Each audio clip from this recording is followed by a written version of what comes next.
London, 28 minutes of 2 o'clock. You can see the camera shaking a little bit. It means the wind is rather strong out there today. Beautiful sunshiny day with temperatures in the 50s as we continue our discussion about British politics from London, England in the TV South studios. Dennis Skinner, Labour Party MP, John Major, Chancellor of the Exchequer, talked about the future of the economy yesterday. Are you ready to join the Conservative Party now? No, the British economy is in a recession, and it's going to get worse during 1990, and the Tory party have got a real problem about managing the electoral cycle at the same time as the economic cycle. As you know, in most Western democracies, they try to get a slump before they go to the polls.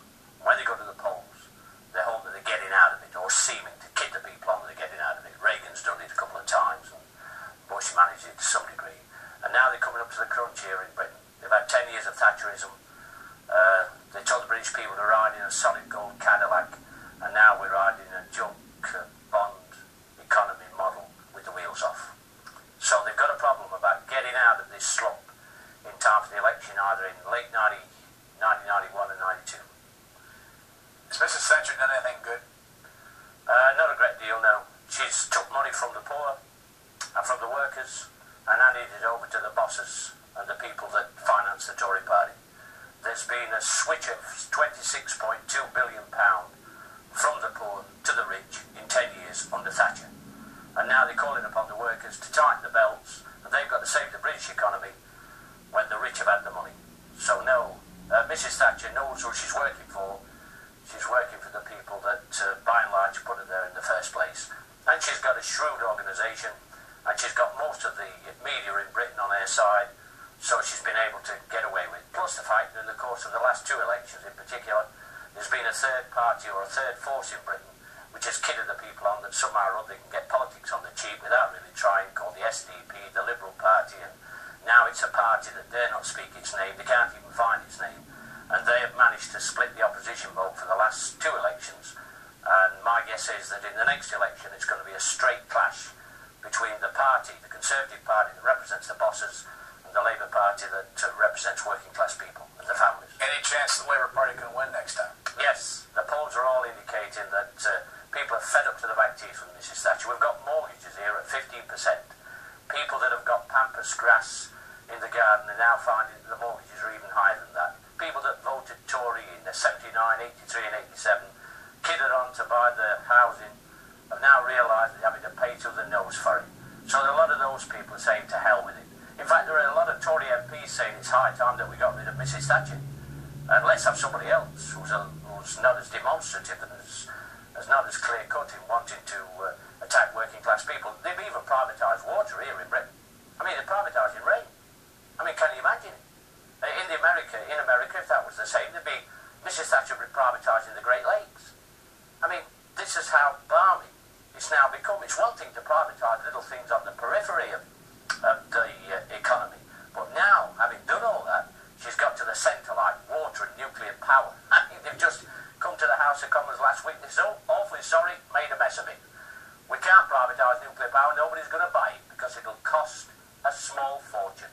We've now realised, we have to tell the truth, after 20 years, it's going to cost 3 times as much to build nuclear power stations and produce energy that way than it is from the traditional coal-fired power stations. So the truth is out, and on a score of fronts, Mrs. Thatcher is now in deep, serious trouble, and I'm very pleased.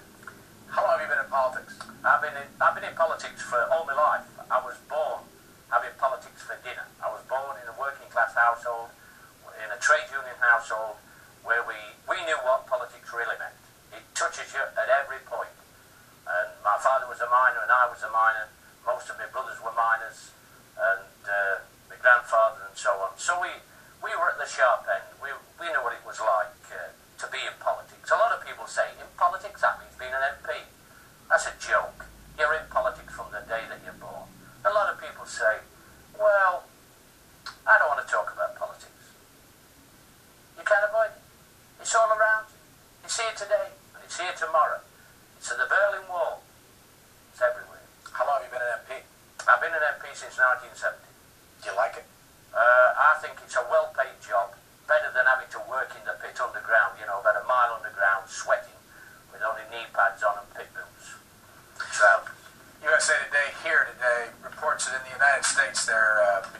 House of Representatives and the United States Senate, they're about to make a deal on a pay raise. The Congress, they get paid $89,500 a year. Here you make £24,000 a year. I think that's it, £24,000 at the top of the ticket. Which is around, that's before reductions, yeah. That's around $40,000 or so. That's about half of what the... So what? Is that when I worked in the pit, I came to Parliament here in 1970 on £18 a week.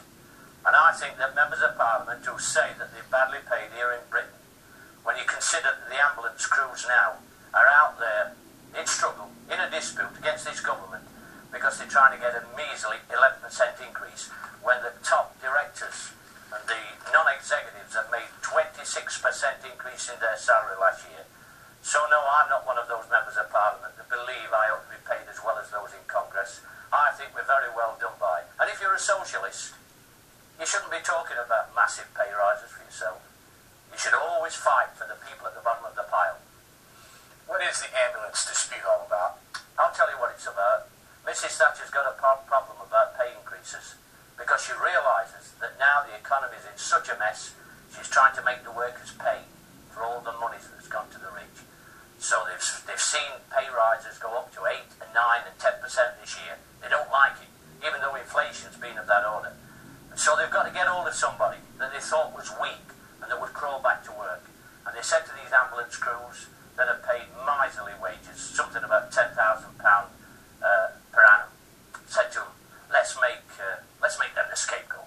And if we can beat them, there are not many of them, then that'll set the norm for the rest. Because now we're in this economic mess, somebody has to pay. And we're not going to call upon our rich people to pay. We're not going to call upon the brewers and the people that finance the Tory party. So let's get it out of the workers. So let's have a totem pole to dance round. Let's use the ambulance workers, and then the rest will have to follow. Okay, let's say you and I needed an ambulance right now. What would happen? You'd finish up, if you were lucky, getting the army with a police escort. And it's already been announced today by senior surgeons in London that because of the ambulance workers and the way that they're being treated, and that the government's brought in the emergency services, the army, that people are dying. This government should be ashamed of themselves for the way in which they're using these ambulance crews to try and beat them into the ground. They're not asking for 11%. Who owns the ambulances? The ambulances are owned by, in reality, by the state, but they're run by what they call regional health authorities on behalf of the government and the National Health Service. A couple of days we're going to see your House of Commons on television in the United States. Good idea? Well, it would have been a good idea if they'd allowed the people that produce the pictures to do what they like and to show exactly what does happen in the House of Commons, the empty benches, the people that don't turn up for work. But this boss, Mrs. Thatcher, and their friends have said, no, you can only show head and shoulders, so you'll not be allowed to see a 3-shot of the SDP, and you'll not be able to show the viewers a panoramic view of the House of Commons, and any incidents that they don't like, then they'll show the Speaker.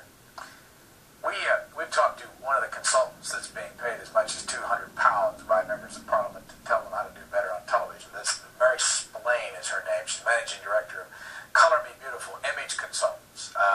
Here's just a little short take. We want our audience they'll see this in its entirety. We want you to hear what she says about Dennis Skinner appearing on television from the floor of the House of Commons. Let's listen to it. We'll be right back.